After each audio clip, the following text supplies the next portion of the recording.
¿eh? Pues Olga, todo para ti. Muy bien, pues comenzamos con esta ponencia sobre física nuclear. Todos seáis bienvenidos, más que bienvenidos, muchísimas gracias por conectaros, esperamos que sea un éxito y que os guste. El orador, el ponente de hoy es Enrique Nácher González, o más bien conocido Quique, ¿vale? Como Quique. Yo le conozco como Quique y sus colegas también. Es científico titular en el IFIC, en el Instituto de Física Corpuscular, en Valencia. Es un instituto del CSIC, el IFIC, y allí trabajamos los dos. Quique es un físico nuclear experimental muy pionero y ha trabajado en múltiples laboratorios reconocidos a nivel mundial, como por ejemplo el CERN en Suiza y el GSI en Alemania. Su investigación versa sobre campos apasionantes, como por ejemplo la astrofísica nuclear o la física médica, métodos aplicados por ejemplo a curas del cáncer, por ejemplo, y además no solo eso, sino que también es director de la Comisión de Divulgación de la Ciencia en el IFIC y es también director de la Oficina de Jóvenes Investigadores, Género y Diversidad del IFIC. Es decir, que es un orador estupendo e incansable y así lo demuestra en sus excursiones largas a la montaña. Así que sin más preámbulos os dejo con Quique, que nos va a hablar sobre física nuclear. Pero os voy a recordar una cosita antes, ¿de acuerdo? Y es que cuando hagáis preguntas, por favor, o las podéis hacer al final de viva voce, como se suele decir, o bien, si queréis ir escribiendo alguna pregunta, ponerlo en el chat, no en el general, sino el que pone Q&A, Questions and Answers, ¿vale? En el Q&A, ¿vale? En ese chat, ¿vale? Hay dos chats, pues ponerlo en el que pone Q&A, Questions and Answers, ¿vale? Mejor Q&A. ¿Vale? O sea que las cuestiones o las preguntas, si no las queréis hacer al final en voz alta o lo que sea, o levantando la mano, como en clase, señor, pues las vais escribiendo ahí, ¿vale? Y Enrique, Quique, por favor, cuando quieras, todo tuyo. Muchísimas gracias, Quique, y bienvenidos todos de nuevo. Muchas gracias, Olga, por tu presentación y muchas gracias a todas y a todos por participar de esta actividad. Y nada, de todo lo que ha dicho Olga, lo más, de todo, lo más interesante es la capacidad que tengo para hablar y no callar. O sea, eso es totalmente cierto y puedo empezar y no parar. Así que voy a intentar hablar despacio, no sé si lo voy a conseguir, y voy a intentar ceñirme a algo así como una hora, ¿vale? Estoy ahora mismo empezando a compartir pantalla. Entonces, si no me decís nada, asumo que estáis viendo ya mi pantalla. Me voy a coger el puntero. ¿Veis mi pantalla y mi puntero láser por aquí, verdad? Se ve estupendamente, Enrique. Vale. Estupendamente. Pues nada, entonces empezamos. Pues la idea de la charla esta es dar un poco una visión de lo que es la física nuclear en investigación a día de hoy, cómo funciona un experimento en física nuclear. Y luego a mí me gusta también hablar un poco de aplicaciones y de decir, bueno, qué tipo de medidas hacemos y cuál es el retorno social de todo esto. Veremos si llego hasta ahí. Pero en cualquier caso, como mínimo, me gustaría contaros la anatomía de un experimento en física nuclear. Y para empezar, lo que me gustaría es que todo el mundo pensara, pues todas y todos los participantes, que todo el mundo pensara qué es lo primero que se le viene a la cabeza cuando se le dice física nuclear. Cuando se dice nuclear, a todo el mundo seguro que le viene algo a la cabeza. Y posiblemente a casi todo el mundo sean las mismas cosas. Entonces vamos a dejar 5 segundos para que todos penséis algo rápidamente de física nuclear y a ver si tiene algo que ver con lo que voy a poner en la siguiente pantalla. A ver si os he leído las mentes. Venga. Yo digo que muchos habéis pensado en estas cosas, ¿verdad? O sea, estamos hablando de cosas peligrosas, estamos hablando del simbolito de nuclear, por supuesto de bombas nucleares. Cuando hablas de física nuclear, todo el mundo piensa en bombas. Por desgracia para nosotros, bombas y luego las centrales nucleares, pero las centrales nucleares, por alguna razón, casi todo el mundo piensa en ellas como esas cosas terribles de las que sale un humo blanco terrible, accidentes nucleares y contaminación, porque ese humo tiene que ser algo súper contaminante. Obviamente, muchos de los que estáis aquí ahora mismo enfrente, pues sabéis que eso es vapor de agua y ya está. Pero lo que quiero decir es que la gente piensa en eso, enseguida piensa en residuos, piensa en el invierno nuclear y piensa en bombas. Entonces, ¿en qué investiga un físico nuclear? Pues en centrales nucleares o en bombas. Bueno, pues lo primero que os quiero decir es un poco romper con este tópico y decir que a esto no nos dedicamos en general los físicos nucleares. Algunos se dedicarán a algo de esto, pero en general grupos de investigación en física nuclear en el CSIC, con las distintas universidades españolas y fuera de España, la gente con la que nosotros colaboramos, pues yo no conozco a nadie que se dedique a hacer bombas ni ningún tipo de explosivo o armamento y a muy poquitos que se encarguen de hacer cosas en industria nuclear, las cosas como son. Nosotros investigamos en otro tipo de cosas, nosotros hacemos sobre todo ciencia básica. Y lo que hacemos en aplicaciones está sobre todo más enfocado a la medicina y a la física médica. Vale, Pues la idea de mi charla es dar un poco la visión de cómo fueron los comienzos en la física nuclear y cómo se estableció lo que es la escala nuclear, para que veamos cómo de pequeñitas o de grandes son las cosas. Después hablaré de lo que para nosotros es el paisaje nuclear y lo que son los núcleos exóticos. Después un poco contaré cómo estudiamos los núcleos exóticos, qué son los haces radiactivos y sobre todo cómo funciona un experimento en física nuclear. Mi idea es que aparezcan 2 gráficas en toda la charla y que una de ellas casi que no voy a parar ni siquiera mucho en explicarla, nada más. Y después, ecuaciones matemáticas, solamente va a aparecer una que habéis visto todos 400.000 veces, que es esa de igual a mc cuadrado, y nada más. Así que espero que todo sea muy accesible y muy entendible por todo el público en general. Después, pues eso, el tiempo que me dé, pues intentaré hablar un poquito de astrofísica nuclear, diciendo cómo encaminamos nuestras investigaciones, cuáles son nuestras líneas de investigación y las aplicaciones en física médica y el retorno social que ello conlleva. Entonces, para hablar de los experimentos en física nuclear y de la escala nuclear hay que empezar en el experimento de Rutherford en 1907, hace ya unos cuantos añitos, ya más de 100, en el que este hombre pues pensó que para entender bien cuál era la estructura de la materia, bueno, en aquella época ya había un modelo de átomo, ya sabía la gente que estábamos hechos de unas cosas muy pequeñitas a las que llamaron átomos y querían tener un modelo de cómo era ese átomo. Sabían algo de las cargas y de las cargas positivas y negativas, tenían que estar en el átomo distribuidas de alguna manera.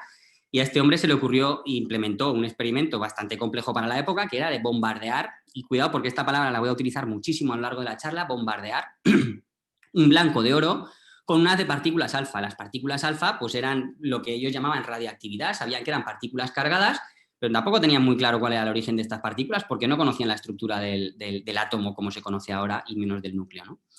Entonces, pero sí tenían haces de partículas alfa naturales, de elementos radioactivos. Y entonces, pues cogió este señor y puso una fuente radioactiva que sabía que emitía partículas alfa, las hizo pasar por una rendijita para que fuera un haz colimado que decimos nosotros, o sea, un haz así muy finito, lo hizo chocar contra la lámina de oro y estudiaba qué es lo que salía de ahí. Y más que lo que descubrió, a mí lo que me interesa es transmitir un poco la idea de este experimento, porque este experimento no es muy distinto de lo que hacemos nosotros más de 100 años después. Es decir, el tipo de experimento que nosotros hacemos es muy similar a este. La tecnología ha cambiado. Veréis que hay un cambio, como un giro copernicano, entre lo que nosotros utilizamos como haz y como blanco, pero básicamente son experimentos siempre de bombardear blancos con haces de distintas partículas, ¿no? Entonces, lo que queremos estudiar está aquí como blanco y la sonda que utilizamos es ese haz.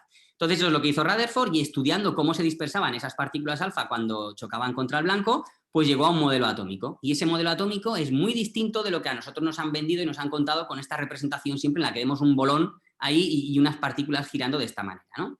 Entonces, para que nos hagamos una idea de cómo es el átomo, y esto lo sabemos desde Rutherford, porque fue él el que dio con este modelo, esto es, por ejemplo, una representación de los átomos de carbono y esta es la ampliación que nosotros necesitaríamos hacer para ver los núcleos de carbono que hay dentro de los átomos. Los núcleos de carbono, digamos que tienen una talla que es 100.000 veces más pequeñita que los átomos. O sea, necesitamos un aumento de 100.000 para llegar a ver los núcleos cuando nosotros estamos mirando átomos. Es decir, un factor 100.000, eso es muy grande. Eso quiere decir que esto es una representación pésima, porque si tenemos una bola como esta, como núcleo, pues los electrones que hay alrededor tendrían que estar lejísimos. Para que nos hagamos una idea, si representamos esto a escala, si representáramos un núcleo de carbono con la cabeza, como la cabeza de un alfiler en medio de un estadio de fútbol, por ejemplo, el Santiago Bernabéu, el átomo de carbono, ¿vale? El núcleo es el alfiler, el núcleo. El átomo, donde están los electrones, equivaldría a tener esos electrones dando vueltas alrededor de la cabeza del alfiler por las gradas del estadio. Es decir, un átomo sería una cosa de este estilo. Tendríamos aquí la agujita y tendríamos los electrones por ahí. Claro, eso no lo podemos representar en un papel. Eso se nos va de escala cuando nos ponemos en un papel. Pero para que os hagáis más idea aún todavía de lo que significa esto, si en lugar de eso hacemos una representación macroscópica con algo más grande, por ejemplo, un átomo de hidrógeno, a escala macroscópica lo representamos como el núcleo, un balón de baloncesto. Yo he leído por ahí que un balón de baloncesto tiene un radio aproximadamente de 12 centímetros, ¿vale? Eso es nuestro núcleo. Pues la pelota de tenis, el radio en el que está girando alrededor del núcleo tiene que ser 100.000 veces eso, es decir, nos vamos a 12 kilómetros. Entonces, he pensado, según los participantes, si hacer esto en Madrid, hacerlo en Cantabria, hacerlo... Al final he decidido Valencia para que nadie se me enfadara. Como yo estoy en Valencia, pues lo voy a hacer desde Valencia. Esto es Valencia, ¿vale? Y si nosotros ponemos nuestro balón de básquet en el centro de Valencia, nuestros electrones podrían ser como una bola de tenis que está rodando alrededor y se va tan lejos como la Pobla de Vallbona. Es decir, se va por la A3 camino de Madrid y se queda pues un poquito antes de Cheste, pasando Torrente. Es decir, el átomo es una cosa súper vacía, porque además os tengo que decir que casi toda la masa, casi toda la materia del universo se concentra en los núcleos. Los núcleos atómicos concentran el 99,9% de la masa, ¿vale? En el átomo los electrones en masa son prácticamente nada y en volumen el átomo es enorme, lo cual quiere decir que cuando nos ponemos a hablar de materia y ponemos los átomos uno al lado del otro, como los átomos no pueden penetrar las capas electrónicas unos de otros, pues los átomos estarían separados a estas distancias. Es decir, una representación macroscópica donde los núcleos son balones de baloncesto, los átomos serían así de grandes. Entonces, un experimento como el de Rutherford, con balones de baloncesto como protones, sería lanzar balones de baloncesto desde un helicóptero, intentar dar al balón de baloncesto que hay aquí en Valencia, intentar dar al balón de baloncesto que hay por aquí, pues por Dos Aguas, intentar dar al balón de baloncesto que hay pasando el Perelló, es decir, es complicadísimo, ¿verdad? A ver, no es del todo así porque, claro, detrás de esta capa de átomos habría otra capa de átomos y detrás otra, es decir, habría más. Pero lo que quiero decir es que los núcleos atómicos están separados muchísimo unos de otros y la materia es en esencia vacío. Lo que tenemos realmente es casi todo vacío. Toda la materia está concentrada en puntos súper pequeñitos dentro de los átomos. Esa es la idea un poco de escala nuclear, ¿vale? Y esto lo sabemos pues desde Rutherford. Entonces el hombre se dio cuenta de que ahora para estudiar el núcleo por dentro, si me quiero ir ya más allá del átomo, quiero entrar dentro del núcleo, quiero romper el núcleo atómico y quiero ver lo que hay dentro, quiero estudiar la estructura nuclear, que es a lo que nos dedicamos los físicos nucleares experimentales, pues necesito ya no partículas alfa de la radiactividad natural, porque no llegan a penetrar en el núcleo. Necesito haces acelerados de algo, de partículas alfa, de protones o de lo que sea. Entonces, después de su maravilloso experimento, este hombre todavía tuvo luces para hacer un llamamiento y decir, ingenieros del mundo, necesitamos aceleradores de partículas. Y estos señores diseñaron el primer acelerador electrostático de protones, que es esto de aquí, se llama el acelerador de Cockcroft y Walton, porque son ellos los que lo hicieron. Y con este acelerador ellos pudieron acelerar protones, los hicieron colisionar contra litio y convirtieron el litio, lo rompieron, lo convirtieron en helio, ¿vale? En dos núcleos de helio. Esto es la primera transmutación nuclear hecha de forma artificial, es decir, estaban haciendo alquimia o de alguna manera algo parecido a la alquimia. Es la primera vez que se transmuta un núcleo y se transforma en otro a través de una reacción nuclear. Bueno, Rutherford ganó el premio Nobel por lo que había hecho antes, pero perfectamente podía haber ganado un segundo premio Nobel por esto porque es una pasada. Entonces, yo lo que quiero es que nos quedemos con la idea de que el experimento de Rutherford es un experimento de bombardear, es bombardeo. Y los experimentos de física nuclear son bombardeos en general. Y para eso ahora quería presentaros un vídeo que hemos hecho aquí en el ICIC con el equipo de Quantum Fracture. Nos lo ha financiado la Fundación General CSIC, a los que agradezco su apoyo en esto. Desde luego, el equipo de Quantum Fracture ha hecho el trabajo maravilloso de hacer el vídeo, la producción, la postproducción, y es una pasada. Y nosotros, pues aquí, pues somos los que hemos promocionado esto y hemos tenido la idea de hacer un vídeo en el que se presentara un poco la historia de la física nuclear a través de los referentes femeninos tan grandes que ha tenido la física nuclear. Es un poco dentro de nuestro programa de visibilizar el rol de la mujer en la ciencia, en este caso en la ciencia nuclear. Entonces es un vídeo de 17 minutos, yo no voy a poner el vídeo entero, voy a poner solo 6 minutos, porque en esos 6 minutos lo que quiero que veáis es primero la calidad del vídeo, las investigadoras que fundamentalmente nos han hecho conocer los núcleos, cómo son y cómo funcionan, las investigadoras que tenemos actualmente trabajando en estas cosas, y después de alguna manera quiero que veáis cómo todos los experimentos de los que se habla en los 6 primeros minutos del vídeo son experimentos de colisión, son experimentos de bombardeo. Va a aparecer la palabra bombardear varias veces. Entonces, no me entretengo más, pongo el vídeo rápidamente y a los 6 minutos o así lo cortaré para que lo veáis después vosotros en vuestras casas tranquilamente, ¿vale? Pues os dejo con el vídeo, pero 6 minutos nada más y enseguida vengo y ya no me callo. El núcleo del átomo. Ese centro en torno al que giran los electrones que nos componen y, como se dice, está formado por protones y neutrones. Esta imagen del núcleo como un mazacote de partículas adheridas y estáticas creo que está muy extendida. Seguramente por la falta de movimiento de las fotos en libros y artículos. Sin embargo, el núcleo es todo lo contrario. Es dinámico y vivaz, y hasta diría que tiene una estructura tan bella como compleja. Hoy vamos a hablar de cómo es un núcleo de verdad. Y para ello nos vamos a sumergir en parte de su leyenda. Como ya es habitual en el canal, tenemos a unas invitadas de lujo para que nos lo expliquen. Bueno, yo cuando empecé con física, siempre la física teórica, la física cuántica es lo que te llama mucho la atención, ¿no? Pero luego, viendo los laboratorios y tal, me di cuenta que me gustaba más cacharrear. Yo creo que un poco todos los que nos motiva a venir a estudiar física, pues es por intentar responder las preguntas, ¿no? Las preguntas importantes, ¿no? Porque estamos aquí, cómo se originó el universo. Es una de las grandes preguntas que nos hacemos todos los científicos y no científicos, que es entender la naturaleza y el mundo en que vivimos. Y una parte de ese mundo es el mundo de los núcleos, que además acapara el 99% de la masa de todo lo que nos rodea.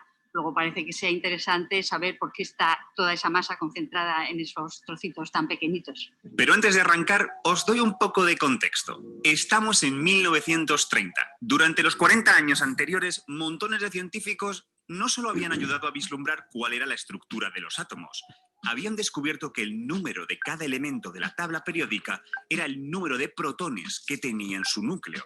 Habían descubierto que la extraña radiactividad eran realmente estos núcleos emitiendo partículas de las que estaban hechos. Habían descubierto que estos núcleos, al perder protones, se convertían en otros elementos químicos. La idea del núcleo formado por protones y neutrones permitía entender muchos fenómenos que para los químicos parecían verdadera alquimia. Una de las evidencias que consolidó este modelo se dio en los laboratorios de los Curie. No, esos Curies no, me refiero a estos, los Joliot-Curie. Es un poco desconocido, pero la hija de Madame Curie, Irene Curie, también era una extraordinaria investigadora, tal vez eclipsada por la figura de su madre. A ver, una figura como la de Marie Curie es capaz de eclipsar a cualquiera. Es que Marie Curie realmente fue la pionera. Todas lucharon mucho, pero todas vinieron un poquito después. Entonces, ¿qué pasa? Que ella se ha convertido como, de una manera muy romántica, en la heroína, aquella que rompió todas esas primeras barreras. Con lo cual sí, siempre llevaba un poco a cuestas el ser hija de Marie Curie, pero en mi opinión yo no creo que la eclipsara especialmente. No solo fue su asistente, también le ayudó a desarrollar y a aplicar las novedosas radiografías durante la Primera Guerra Mundial y, con su marido, continuó en París las investigaciones sobre la radioactividad. Estuvieron a punto de descubrir el neutrón, pero donde dieron en el clavo fue con esto. Parte de sus investigaciones consistían en irradiar elementos y ver qué pasaba. Otros equipos europeos hacían esto para transmutar elementos en otros. Sus núcleos adquirían protones e instantáneamente escalaban puestos en la tabla periódica. Pero lo que los Joliot-Curie encontraron fue distinto. Bombardeando una muestra de aluminio, se dieron cuenta de que no solo no cambiaba, sino que cuando tapaban el emisor de radiación, sus instrumentos todavía detectaban radiación. La propia muestra la estaba emitiendo. Los Joliot-Curie habían descubierto que no solo unos pocos elementos son radiactivos, sino que esta radiactividad se puede inducir artificialmente en los de toda la vida. Este descubrimiento les valió el Premio Nobel de Química a los dos. Pero, ¿qué estaba pasando en esos átomos de aluminio? Al bombardear con partículas alfa el aluminio, algunas de estas depositaban no protones, sino neutrones en estos átomos, lo que los desestabilizaba. Como un edificio que se descascarilla, estos átomos soltaban partículas hasta alcanzar el número de protones y neutrones que les diera estabilidad. Algunos de estos elementos enriquecidos con neutrones se desmantelaban en cuestión de minutos. Otros tardaban siglos. Los Joliot-Curie habían descubierto que la tabla periódica era una capa de las muchas que tenía. Se habían topado con los isótopos. Para un cierto elemento químico, por ejemplo, el níquel, que tiene 28 protones, pues el número de neutrones sí que puede variar. Puede tener 28 también, puede tener más y puede tener menos. ¿Se puede añadir todos los neutrones que tiene? ¿O hace un isótopo arbitrariamente grande? Pues estamos casi seguros de que no, pero experimentalmente no hemos descubierto todavía hasta dónde se puede llegar en algunos núcleos, hasta dónde se puede llegar añadiendo neutrones y neutrones y neutrones. En los núcleos más ligeros, como el helio, por ejemplo, el oxígeno, sí que estamos cerca de ver cuándo el núcleo dice ya no quiero más neutrones, por mucho que intentes pegarme uno, ya no lo acepto. Sin embargo, en núcleos más pesados todavía no hemos llegado ahí. Durante los siguientes años, muchos investigadores siguieron induciendo radiactividad en diferentes elementos químicos. Entre ellos estaban Otto Hahn y Lise Meitner. Meitner fue una física austríaca excepcional, particularmente buena interpretando correctamente fenómenos que nadie había hecho antes. En ese sentido, su momento estrella vino en una época dura de su historia. Después de haberse peleado toda su vida por poder investigar la radiactividad en Alemania, con 60 años de edad, la aparición del gobierno nazi la obligó a exiliarse a Suecia, ya que parte de su familia era judía. Fue así, viviendo con dinero prestado y trabajando a distancia con Hahn, como encontraron que al uranio le pasaba algo raro. Al bombardearlo con neutrones, la muestra no se transmutaba a un elemento cercano, sino que pasaba directamente al bario.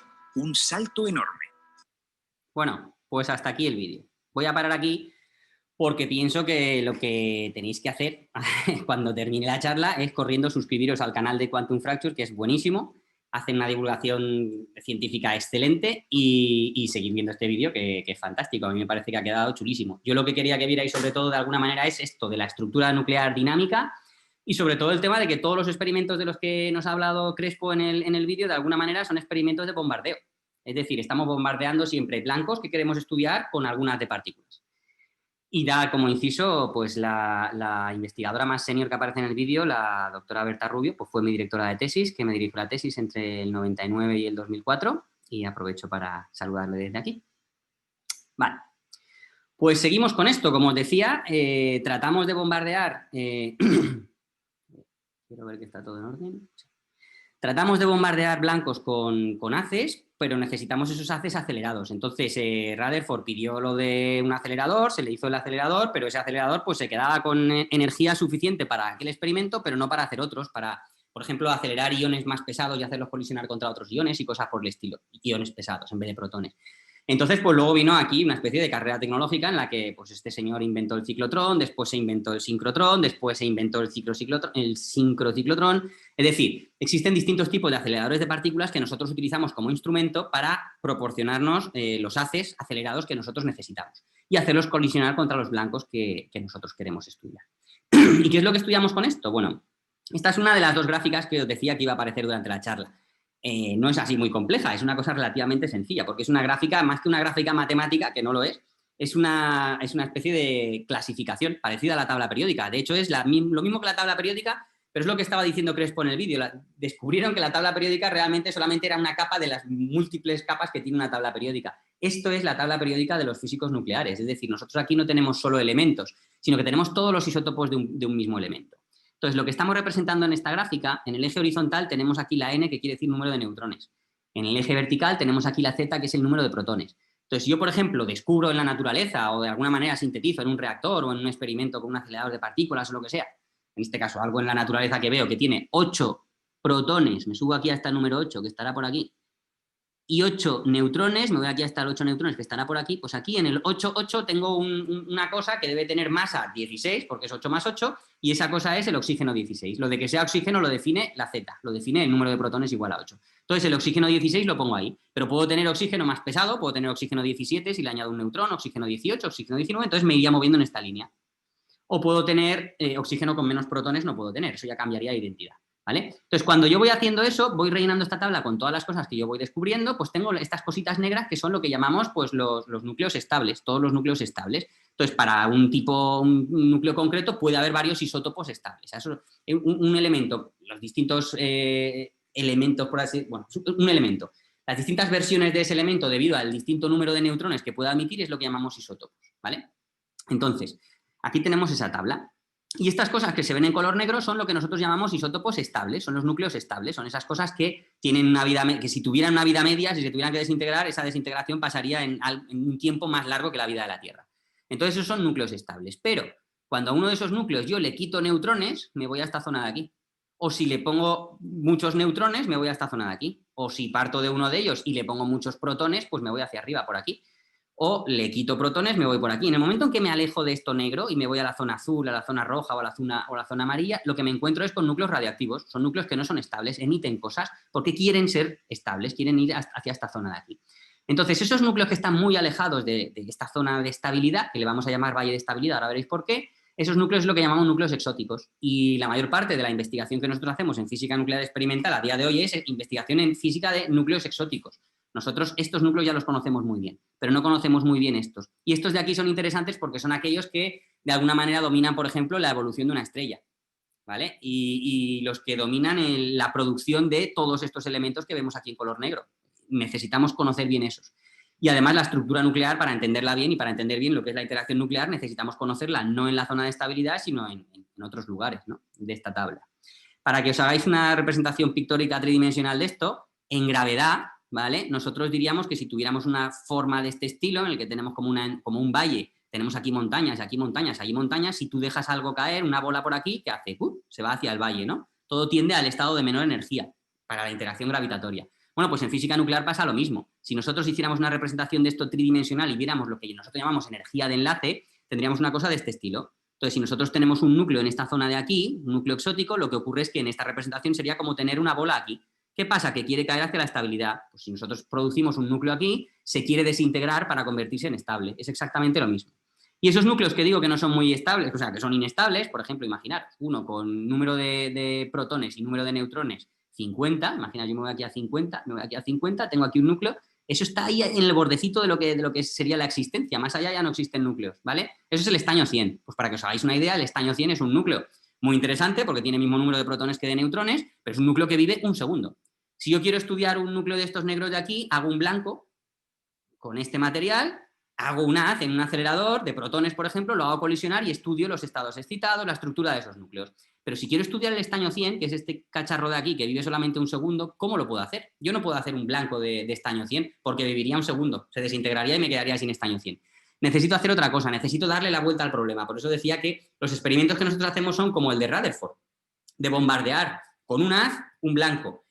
Pero cambia ligeramente toda la tecnología que utilizamos y sobre todo cambia el hecho de que nosotros ahora queremos estudiar núcleos exóticos. Y para estudiar núcleos exóticos necesitamos haces de esos núcleos. Ya no podemos utilizarlos como blanco. Necesitamos darle la vuelta al problema.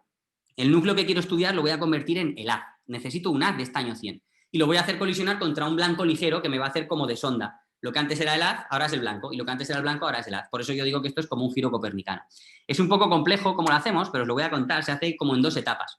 Estos son lo que nosotros llamamos aceleradores primarios, es decir, estos son los experimentos en física nuclear. Desde los años 2000, o un poquito antes, desde los años 90, se hacen como lo que se llama con haces radiactivos. Es decir, los haces ya no son haces de protones, son haces del núcleo que quiero estudiar. Y ese núcleo que quiero estudiar puede ser muy exótico. Entonces se le llaman haces exóticos o haces radiactivos. ¿Cómo hago yo eso? Pues yo empiezo con un acelerador de partículas, un acelerador de iones pesados, por ejemplo, que puede ser de tipo sincrociclotrón o puede ser un acelerador lineal. Este está en Riken, en Japón, este está en el GSI, en Alemania. Nosotros trabajamos en este tipo de instalaciones y con este acelerador, pues yo acelero, por ejemplo, iones pesados, pero iones estables. Puede ser argón 36. Eso es estable. Yo lo acelero con esto y lo hago colisionar contra un blanco que llamamos de producción. Entonces tengo haz primario y blanco de producción. Con eso yo produzco un haz radioactivo, o sea, produzco un montón de núcleos radioactivos. Los extraigo de la zona del blanco, los separo por masas, hago algún tipo de selección y después los postacelero con un segundo acelerador. ¿Vale? Este acelerador es un acelerador de haces radioactivos que se llama. Entonces lo que tengo aquí ya es un haz radioactivo que ahora lo vuelvo a hacer colisionar contra algo, porque ahora necesito estudiarlo. Ahora tengo ese haz radioactivo y yo me vendría a esta zona de aquí, donde yo tengo aquí una cámara de reacción, esta sería la línea de haz, por aquí vendría el haz radioactivo, yo aquí tendría el blanco, lo haría colisionar y con los detectores que pongo alrededor estudiaría todo lo que sucede ahí. ¿Vale? Existen 2 técnicas para hacer esto, yo os he contado un poco la técnica ISOL. La técnica in-flight es una técnica más sucia, pero que nos permite llegar a núcleos mucho más exóticos porque no necesita postaceleración. Vienen las cosas con muy alta energía, se separan con un separador de fragmentos y tenemos un haz que se ha separado en vuelo, por así decirlo. Lo que ocurre es que viene mucho más sucio que este otro. Entonces son experimentos más sucios, pero nos permiten llegar a núcleos mucho más exóticos. Para hacer el estaño 100 necesito irme a una instalación de este estilo. Y cuando hablo de estas instalaciones, ¿de qué instalaciones estamos hablando? ¿Estamos hablando de un laboratorio de física nuclear aquí en el IFIC? Pues por desgracia no. Estamos hablando de grandes aceleradores de iones o de grandes aceleradores de partículas como los que hay en el CERN. ¿Qué instalaciones tenemos de estas alrededor del mundo? O en concreto en Europa. ¿Y dónde trabajamos nosotros? Bueno, pues en Europa las 3 más grandes, existen alguna más pequeñita en el norte de Italia o en Finlandia, pero las más, digamos, las que más haces radioactivos han proporcionado a lo largo del tiempo y las pioneras en todo esto y las que más están haciendo a día de hoy son FER o GSI, que está en Alemania, el CERN, que todo el mundo conoce, que está en Suiza, y Ganil, que está en la Normandía francesa. Pero nosotros no solamente hacemos experimentos en Europa, hay veces que pues, por las características del haz que necesitamos, porque necesitamos haces muy exóticos y con mucha intensidad, a lo mejor ninguna de estas instalaciones nos la puede proporcionar y nos tenemos que ir a Japón. Entonces trabajamos muchas veces en Tokio, en el Riken Nishina Center, que está al ladito de Tokio, o alguna vez nos hemos ido a trabajar pues, al otro lado del charco hacia América, pues aquí hay Michigan State University, ahí yo no he trabajado nunca, pero hay una instalación también, y en Triumph en Canadá, donde sí que he tenido el placer de hacer un experimento. Entonces, lo que quiero decir es que, por desgracia, en España no tenemos instalaciones de haces radiactivos, tenemos otras cosas, pero no instalaciones con haces radiactivos. Entonces, casi todo nuestro trabajo lo hacemos fuera, nuestros experimentos, ¿vale? La parte experimental la tenemos que hacer fuera. Nosotros aquí en España diseñamos y preparamos los detectores que después nos llevamos allí. Eso no lo he dicho, pero lo tenía que haber mencionado. Los físicos nucleares experimentales, o sea, nosotros somos los responsables de esta parte de aquí. Es decir, de la cámara de reacción, del blanco de reacción, de todos los detectores de alrededor y demás. Todo esto lo tenemos que conocer, tenemos que interaccionar con los ingenieros que trabajan en esta parte, pero no somos los responsables ni de los aceleradores ni de los separadores. Nosotros somos usuarios de esta parte, ¿vale? Nosotros somos responsables de esta parte de aquí, el blanco de reacción y el sistema de detección. Entonces, eso nosotros lo diseñamos aquí, lo preparamos aquí en España y nos lo llevamos. Ahora mismo nosotros tenemos un experimento aprobado en FER que se hará en 2022, pero toda la instrumentación para ese experimento la tenemos en Japón. Entonces está ahí estamos haciendo experimentos, ahora mismo en este momento no, pero cuando podamos iremos a hacer el siguiente experimento en Japón, desmontaremos, lo enviaremos todo a Alemania y empezaremos ahí el montaje para el 2022. Así es como trabajamos. ¿Y qué tenemos en España? En España también hay alguna instalación con algún acelerador.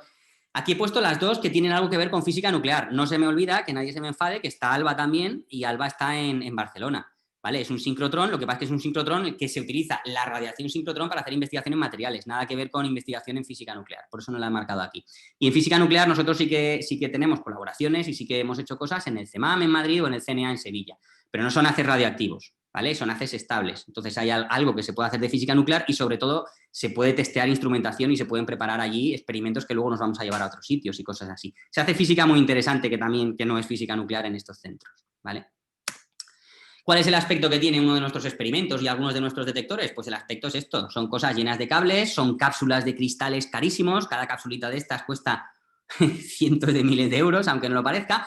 Muchos de estos detectores no los puede construir o no los puede hacer un grupo de investigación, por ejemplo, como el mío, sino que se tienen que hacer siempre en colaboración con otros grupos de investigación de otros países. Son colaboraciones internacionales que son capaces de comprar pues, parte de la electrónica, parte de los cristales que hacen falta. Esto sería como un setup muy típico de los nuestros. Esto es la línea de haz. Aquí hay una cámara, que es la cámara de reacción. Dentro de la cámara de reacción hay algunos detectores que se ponen ahí, detectores de partículas cargadas, se ponen ahí dentro en vacío, y después detectores de radiación gamma alrededor en una bola, como veis aquí. No se entiende, a lo mejor no se entiende muy bien, pero estos son depósitos de nitrógeno líquido para sostener a muy baja temperatura detectores de germanio que se utilizan para radiación, hacer espectroscopía gamma. Son detectores de este estilo de aquí, ¿vale? Entonces, pues bueno, este es el aspecto que tienen nuestros experimentos. Para que entendáis cómo funciona, nosotros tenemos que hacer un montaje experimental in situ, en el laboratorio, que puede ser en Isolde en el CERN, o puede ser en RIKEN en Japón, puede ser en el GSI en Alemania, y nos podemos meter allí, pues a lo mejor 2 semanas montando. Esto es un ejemplo del último experimento que hicimos en Japón, donde pues nosotros empezamos por tener ahí los cacharros que tenemos que montar, los vamos ensamblando, los tenemos que subir con una grúa porque esto pesa toneladas, los ponemos en el sitio donde tiene que medir, los cableamos, aquí no se ve la parte del cable y demás. Esto lo hicimos en una semana, un equipo de 4 personas, por ejemplo, que somos estos que estamos aquí. Y al final, cuando acabamos todo el montaje experimental, pues el aspecto que tiene es este. Aquí hay un detector que se llama AIDA, aquí está nuestro detector que se llama DETAS, uno se introduce dentro del otro, y aquí está el final del acelerador, el final de la parte de vacío, por donde vienen los haces de partículas, vienen por aquí y acabarían implantados en el centro de estos detectores, donde nosotros sacamos señales electrónicas a partir de las reacciones nucleares o en este caso de las desintegraciones beta de los núcleos. Aquí falta toda la parte de adquisición de datos y demás, es decir, luego todo esto hay que cablearlo, tiene una electrónica asociada y puede ser muy complejo. A veces hacemos montajes en sitios no tan exóticos y quizá un poco más mundanos. Hace poco cogimos detectores de neutrones y nos fuimos para hacer medidas de neutrones cósmicos a los sitios más altos que podíamos ir en la península ibérica y nos fuimos, por ejemplo, a Sierra Nevada, donde pues, en el marco de una colaboración hemos estado midiendo en el Observatorio Astronómico de Sierra Nevada el fondo de neutrones cósmicos que allí hay. Pero bueno, esto es un poco como anecdótico, para que veáis que también a veces cambia mucho el entorno de dónde hacemos nuestros experimentos y dónde tenemos que montar. Una vez montado, nosotros tenemos que ir y realizar el experimento, tenemos un tiempo de haz asignado. Ese tiempo de haz que el CERN nos proporciona a nosotros, o el GSI, pues está limitado. Ha habido un comité científico y ha habido un comité técnico que ha decidido que para nuestro experimento se asocia, pues lo que sea, 2 semanas de haz, una semana de haz, lo que sea. Y durante esas 2 semanas o una semana, a veces se hacen campañas de uno detrás de otro y podemos meternos perfectamente una campaña de 2 meses de medidas. O sea, hay experimentos que pueden ser 2 meses, para que en realidad estamos concatenando varios experimentos o varias medidas distintas. Y en ese tiempo, pues como digo, esto está funcionando 24 horas al día, 7 días a la semana. Aquí no se descansa nunca, los aparatos, por así decirlo. Entonces nosotros trabajamos a turnos y siempre tenemos que estar allí, alguno de nosotros. A veces hay experimentos en los que nos metemos 2 semanas. A mí me ha pasado estar 2 semanas en el CERN y no salir del CERN. Sales para dormir, pero es que duermes dentro del CERN. Entonces, pues eso, son a lo mejor 2 semanas muy duras en las que si todo funciona bien, pues estás, como en esta foto de aquí, sentados alrededor de ordenadores. Ahora tenemos un sitio más bonito en el que estar, que no es este, donde tenemos un montón de ordenadores, lo podemos ver todo en pantallas más grandes y estamos un poco monitorizando y haciendo análisis online que se llama del experimento, análisis en línea. Pero lo que sucede en los experimentos es que a veces las cosas fallan. Falla el vacío, se rompe un blanco, se rompe una unidad de cintas. Entonces, pues tenemos que meternos en la línea de haz, abrir la línea de haz y ver lo que hay que reparar. Tenemos que abrir una cámara de vacío en un cierto momento y ver lo que hay dentro. Esto, por ejemplo, esto es en Triumph, en Canadá, y esto es una cámara de vacío que abierta y vista desde arriba, pues aquí se ven varios detectores alrededor de, por aquí vendría el haz, aquí estaría el blanco y estos son los detectores muy cerca del blanco. pues eso, a veces ahí se estropean cosas o hay que abrir por lo que sea y ya en el peor de los casos, en nuestro caso, que a veces implantamos en cinta magnética, pues a veces la cinta se nos va por ahí, se nos estropea y pueden ser errores críticos y fallos críticos. Estoy diciendo continuamente que estamos bombardeando blancos con haces, pues a veces lo que sucede es que alguien no hemos calculado bien o por lo que sea, los blancos son demasiado finos, no disipan bien el calor y esto, por ejemplo, es el resultado de irradiar un blanco con un haz, pues con demasiada intensidad y vemos que tenemos ahí un agujeraco. O sea, esto es una rueda que está dentro del vacío, por aquí pasa el haz y nos lo hemos cargado. Aquí vemos que hemos utilizado distintos blancos y están todos quemados. Entonces, pues eventualmente pues uno a lo mejor tiene que abrir, tiene que sacar esa rueda de blancos, a lo mejor tiene que montar blancos más gruesos como estos de aquí o no, ya depende. Y como digo, pues durante los experimentos el trabajo es muy duro y te puedes meter 2 semanas sin salir de allí o puedes tener la suerte de que haya mucha gente y de tener tiempo libre o incluso a veces, aunque parezca un poco feo decirlo, pues a veces que se estropeen las cosas que no sean las tuyas, que se estropee el acelerador en el CERN durante 2 días, pues mira, te da tiempo para coger los bártulos e irte a la montaña. Y a mí me ha pasado estar en un experimento, llevarme todos mis trastos siempre por si acaso tengo la oportunidad y si estás en el CERN, pues te vas a las montañas y escalas montañas. Si en vez de en el CERN estás en Japón, pues te acercas a Tokio y te das una vuelta por Tokio. Pero ya digo que no es el estatus normal. Lo que quiero decir es que no quiero asustar a nadie. Si alguien se quiere dedicar a la física nuclear, también se puede hacer un poquito de turismo y un poquito de ocio. Vale, pues dicho esto, más o menos cómo funciona un experimento de física nuclear, esa es la idea de la anatomía de un experimento. Ahora lo que quiero es contar un poco de ¿y qué es lo que nosotros estudiamos? Entonces voy a empezar por hablar un poquito de astrofísica nuclear y después, si me da tiempo, que yo creo que sí, contaré algo sobre física médica.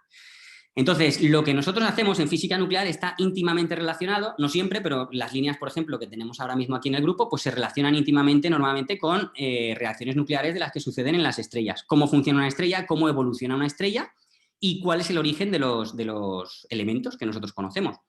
Entonces, os voy a contar un poquito de estrellas y os lo voy a relacionar luego con los experimentos que hacemos, ¿no? Os voy a contar simplemente que la estrella que tenemos más cerca sabéis que es el Sol, del cual recibimos un montón de luz y de calor, y lo que no sé si sabéis es cómo funciona el Sol. Esta es la segunda y última gráfica que voy a enseñar en la charla, ¿vale? Entonces, de esta gráfica no voy a contar mucho.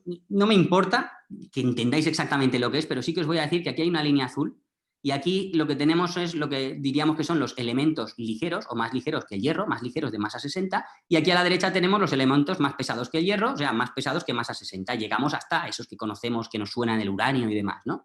Entonces, esta gráfica, aunque no la entendáis bien, yo os explico que para un físico lo que quiere decir, porque aquí lo que estamos representando es la energía de enlace por nucleón en función del número másico. Bueno, pues esto para un físico lo que quiere decir es que todas las cosas que están a la derecha de esta banda azul nos van a proporcionar energía y se van a producir de forma sencilla fisionándose, es decir, rompiéndose. Núcleos muy pesados como el uranio tienden a romperse y cuando se rompen desprenden energía. Eso no le pasa a los núcleos ligeros, no desprenden energía cuando se rompen, ¿vale? Lo que le pasa a los núcleos ligeros es justo lo contrario y por eso aquí pone fusión, que cuando juntas 2 núcleos ligeros también desprendes energía. Entonces, para la naturaleza están favorecidos esos procesos en los que uno desprende energía y va al estado más bajo de energía. Entonces, la fusión es un proceso en el que se juntan 2 núcleos atómicos para formar uno más pesado y eso sucede de forma natural, por ejemplo, en las estrellas para núcleos ligeros. Y la fisión es el proceso inverso, que sería romper un núcleo pesado en 2 más ligeros, también desprende energía solo cuando son núcleos más pesados de la masa 60. ¿Vale? Es lo único que quiero que sepamos un poco de esta gráfica. Bueno, pues como vemos, haciendo fusión de hidrógeno, uno puede irse al helio y desprender energía. Y eso es lo que sucede en el Sol. Es decir, en el Sol lo que tenemos es un plasma brutal a muy alta temperatura de hidrógeno en el centro, en el núcleo del Sol, ¿vale? Que por colisiones pues de hidrógenos con hidrógenos y a través de unas reacciones que se llaman reacciones PP, de protón-protón, porque el núcleo de hidrógeno es simplemente un protón, pues acaban produciendo helio. Y en esas reacciones, en esos procesos PP, que empiezan habiendo protones sueltos, que son hidrógeno, y acaban produciendo helio, se desprende energía. Se desprende un montón de energía. Y esa energía que se desprende ahí hace que el Sol sea una bola muy caliente y debido a la elevada temperatura, desde la superficie del Sol aproximadamente a unos 6.000 grados, pues el Sol emite, como cuando tenemos un trozo de hierro emitiendo al rojo vivo, pues lo mismo, emite luz, que en este caso no es al rojo, sino que está pues en el amarillo o algo así. Con todo lo que emite, pues nosotros vemos una luz como amarilla, ¿no? Muy intensa y además calor, ¿vale? Entonces, eso es lo que hace el Sol y lo está haciendo con reacciones nucleares en el centro, reacciones nucleares de fusión. Para que os hagáis una idea de la brutalidad, cada segundo que pasa en el Sol hay 564 millones de toneladas de hidrógeno juntándose para producir 560 millones de toneladas de helio, ¿vale? Y alguien dirá, uy, te has equivocado, porque si tienes 564 millones de toneladas de hidrógeno y se convierten en helio, pues serán 564 y 564. No, porque ahora aquí viene la única ecuación que quería poner durante la charla, que es que esos 4 millones que me faltan entre una cosa y otra es masa que se ha convertido en energía. Es lo que hace que el Sol esté emitiendo luz y calor, que entre esto y esto hay una diferencia en masa, ¿vale? Y vosotros sabéis, como digo, estos números que parece que sean dispares son perfectamente correctos. Lo que ocurre es que hay 4 millones de toneladas de hidrógeno que realmente están desapareciendo y se están convirtiendo en energía.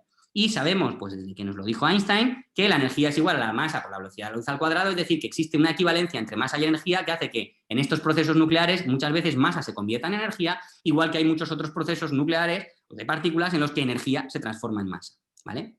Y esto es uno de esos procesos. Entonces, si alguna vez oís que alguien dice en el Sol por segundo se queman 4 millones de toneladas de hidrógeno y se transforman en energía, está bien dicho. Es que a veces pasa que uno dice, no, el Quique este me dijo algo de 500 y pico millones. Sí, esto es la masa que tenemos de hidrógeno que se transforma en masa de helio por segundo.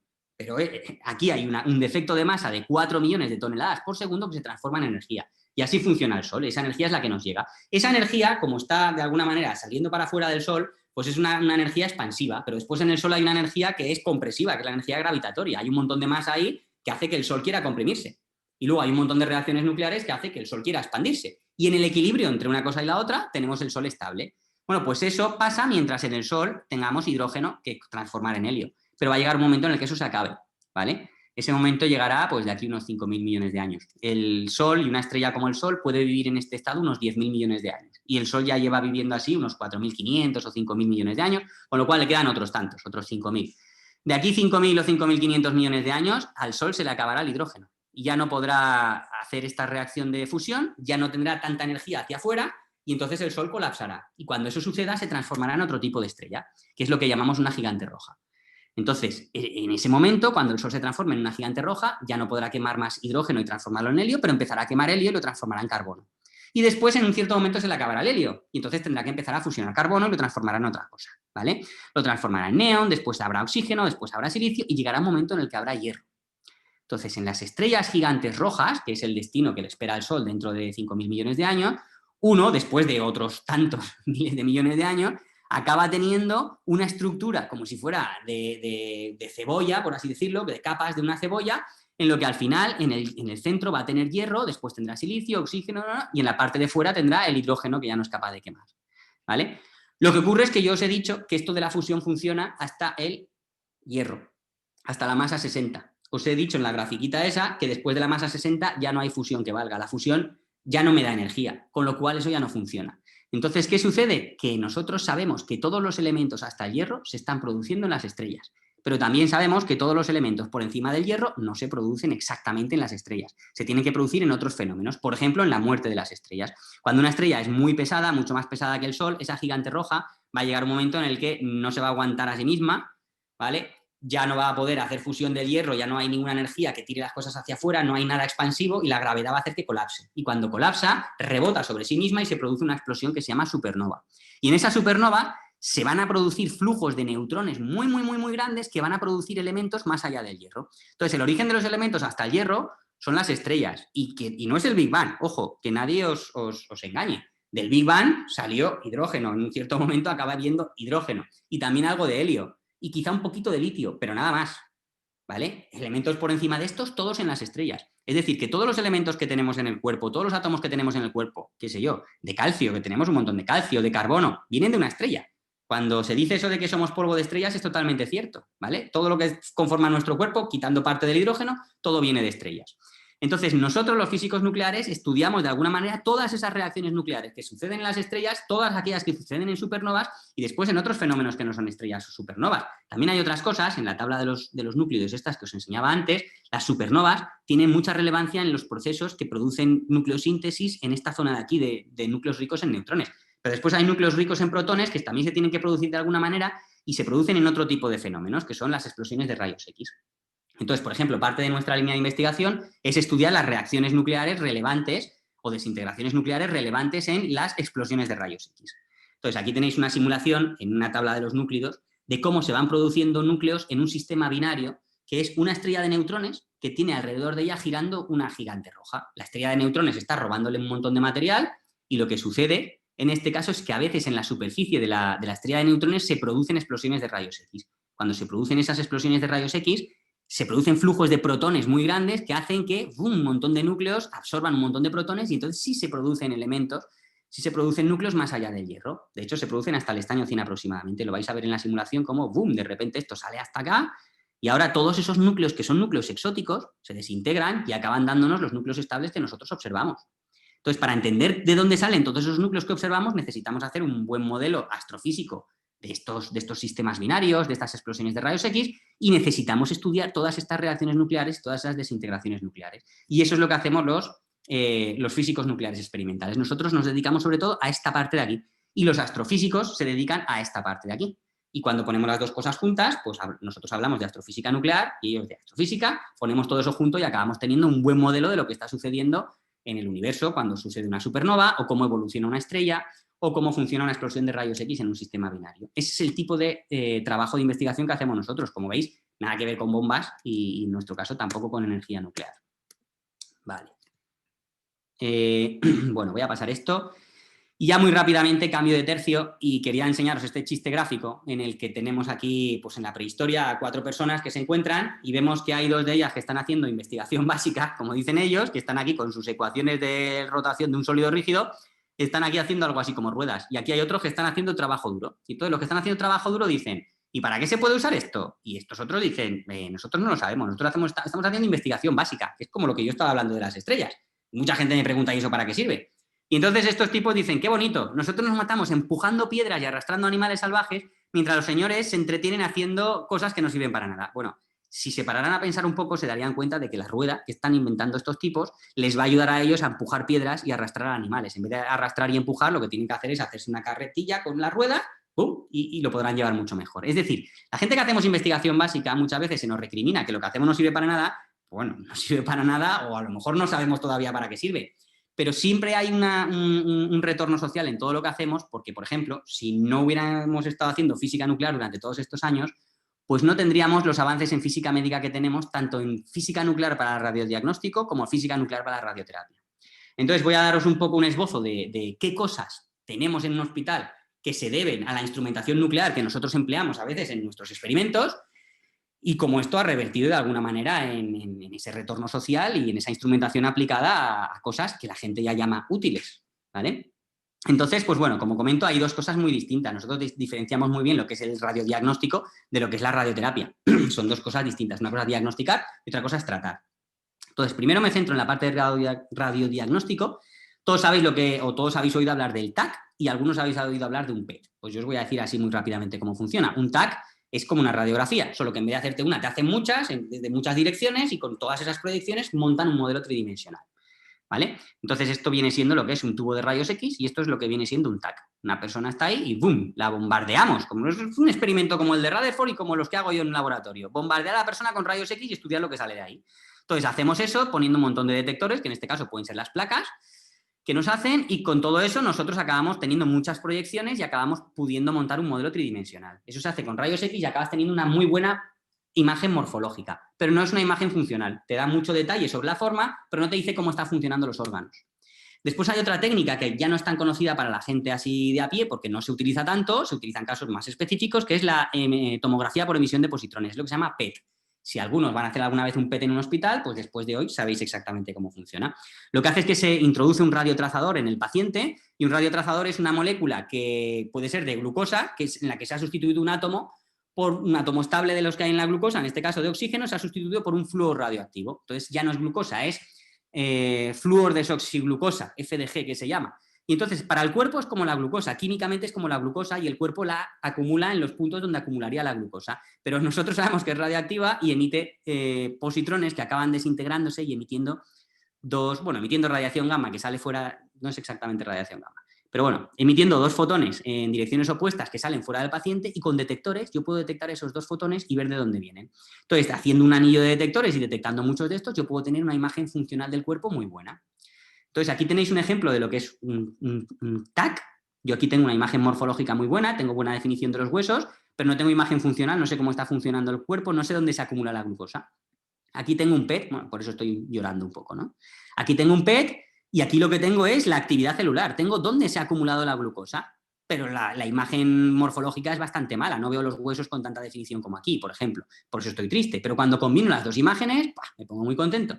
Porque lo que tengo es una localización exacta de dónde se acumula la actividad celular, además con una muy buena imagen morfológica. Por desgracia, esto no son buenas noticias porque en muchas de estas zonas no debería haber tanta glucosa y es indicativo de que hay ahí tumores, ¿vale? Estos son tumores malignos.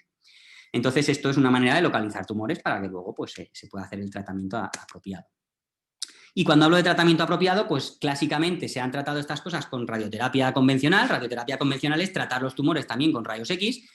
Sabemos que los rayos X pueden ser muy penetrantes y que depositan energía en el cuerpo. Entonces, yo no quiero que depositen energía por todas partes. Entonces, lo que voy a hacer es haces de rayos X de muy baja intensidad y en vez de poner uno, pues le pongo al paciente muchos en distintas direcciones, pero que todos se crucen en el sitio donde tiene el tumor. Entonces, de alguna manera así voy a intentar matar y reducir el tumor y matar las células cancerígenas, mientras alrededor pues deposito poca dosis, pero siempre deposito dosis.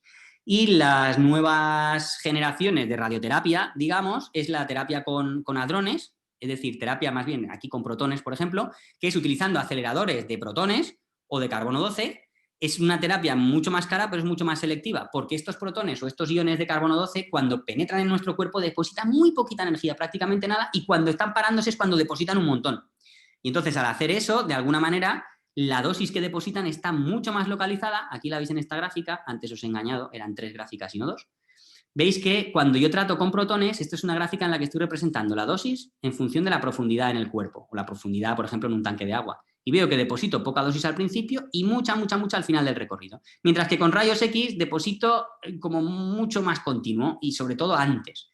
Entonces, para tratar tumores en profundidad y tumores muy localizados cerca de órganos muy sensibles, pues es mejor utilizar protones y haces de protones. Y de nuevo, estoy hablando de cosas de bombardeo, de depositar energía en un blanco, en este caso el blanco es el tumor, y de hacerlo con aceleradores de iones o aceleradores de partículas. Por eso digo que esto es el retorno social de toda la investigación que hacemos nosotros en física nuclear de alguna forma.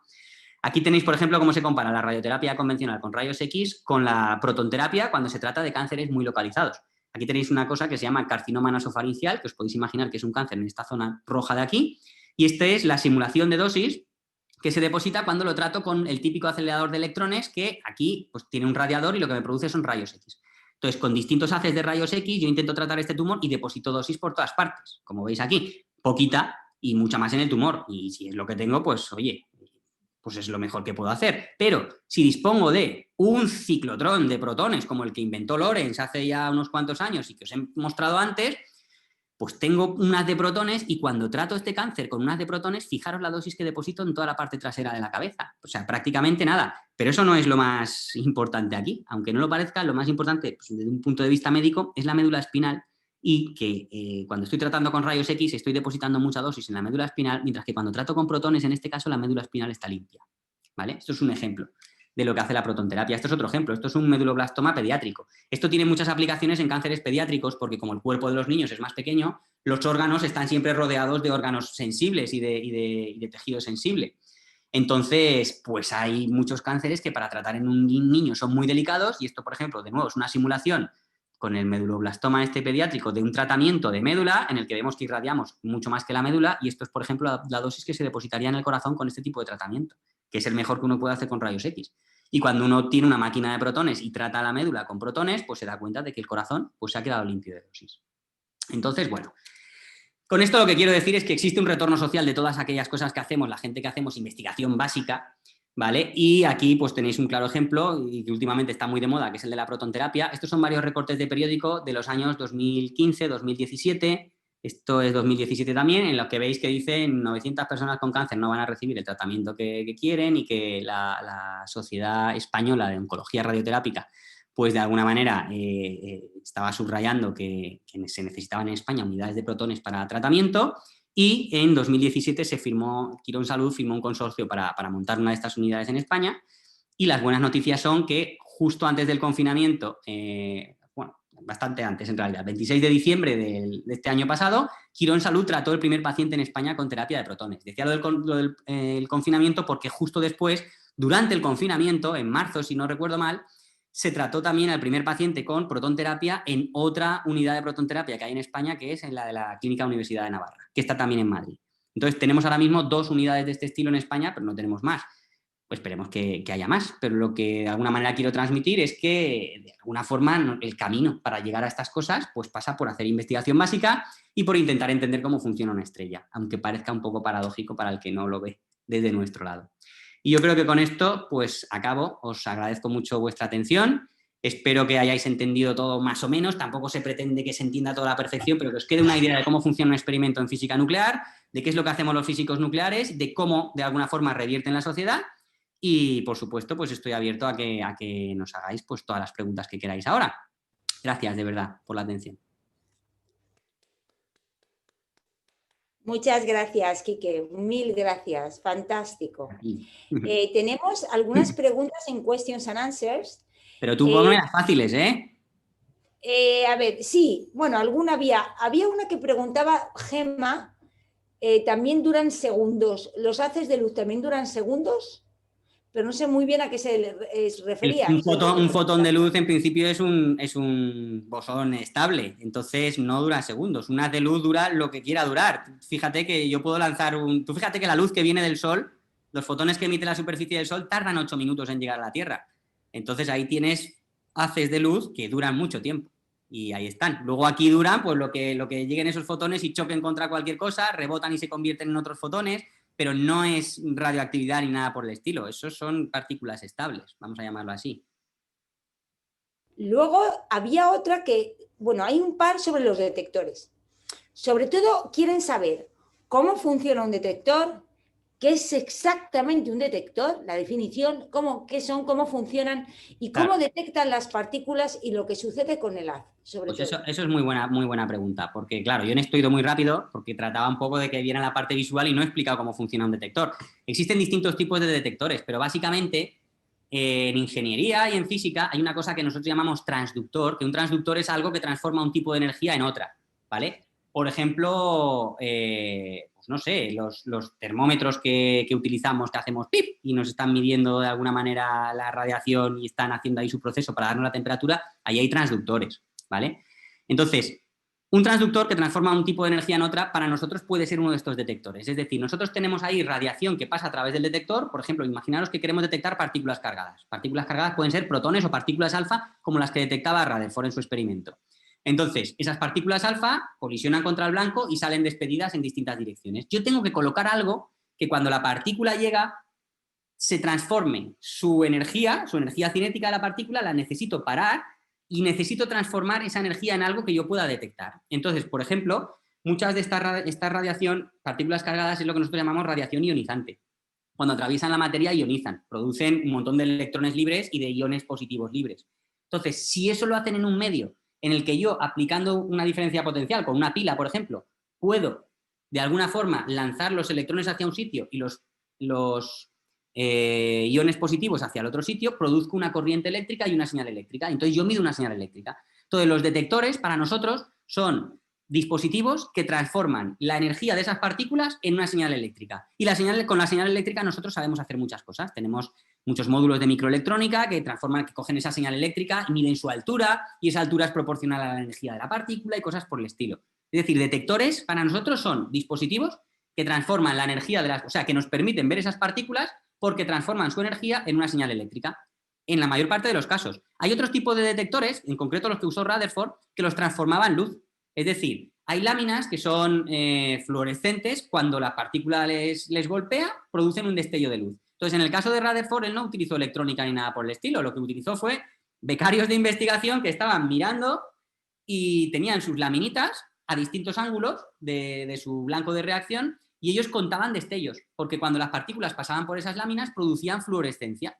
Y al producir fluorescencia, ellos contaban esa fluorescencia y decían, hay tantas partículas alfa en esta dirección, tantas en esta, tantas en esta. Entonces, en ese caso, el detector era una lámina que transformaba la energía de las partículas en luz. No sé si de alguna forma he respondido más o menos lo que... Muy bien, sí. Luego hay una pregunta que pregunta el lado amarillo de la anterior gráfica, pero no sé a qué gráfica se refiere, a lo mejor probablemente a la gráfica de los núcleos. De Jorge García. Vale, si es la gráfica de los núcleos, que es muy fácil que sea, yo ahí he dicho zona rosa y zona azul, efectivamente. La zona rosa y la zona azul se debe a tengo un exceso de protones o tengo un exceso de neutrones y entonces tengo lo que se llama desintegración beta. Pero cuando me voy hacia la zona más pesada, aparece una zona amarilla, como ha dicho esta persona. Esa zona amarilla quiere decir que para esos núcleos la forma más fácil de ir hacia la estabilidad no es emitir protones ni neutrones, sino emitir partículas alfa, esas que utilizaba Rutherford para su experimento. Entonces, los que ahí se ven de color amarillo son los que emiten alfa. Y en esa gráfica, no sé si se apreciaba, pero en la que tenemos nosotros, no sé si voy a hacer una tontería haciendo esto, pero voy a darle la vuelta al ordenador, no sé si a mí se me ve. Todos los físicos nucleares tenemos... Venga, dale Todos emoción. los físicos nucleares tenemos una tabla como esa en la pared. Esa es la tabla de los núcleos de la que hablaba y ahí veis el rosa y el amarillo. Pues no sé si desde aquí se ve, pero también hay otros que son verdes. Los verdes son los que producen fisión espontánea, ¿vale? Son aquellos que espontáneamente se rompen en dos. Y también hay unos naranjas que son los que emiten protones. Pero la mayor parte son rosas, azules o amarillos. Estupendo, Quique. Ahora, más preguntas, fenomenal. ¿Podrías explicarnos, por favor, o explicarles, o también para mí, para que así yo sepa cómo explicarlo mejor, la dualidad onda-partícula de los fotones? Madre mía. A ver, la dualidad onda-partícula de los fotones no es solo de los fotones, es también de los electrones y de las partículas elementales. Sí, el principio de de Broglie probablemente, ¿no? Entonces, de alguna manera, lo que sucede es que en física cuántica, nosotros cuando hacemos física en la cual todo hay que explicarlo desde los componentes microscópicos de la materia, la física clásica no funciona. Empiezan a caerse los ladrillos de la física clásica y no funciona. Y tenemos que utilizar pues, la matemática de lo que llamamos, los modelos que nosotros llamamos de la mecánica cuántica.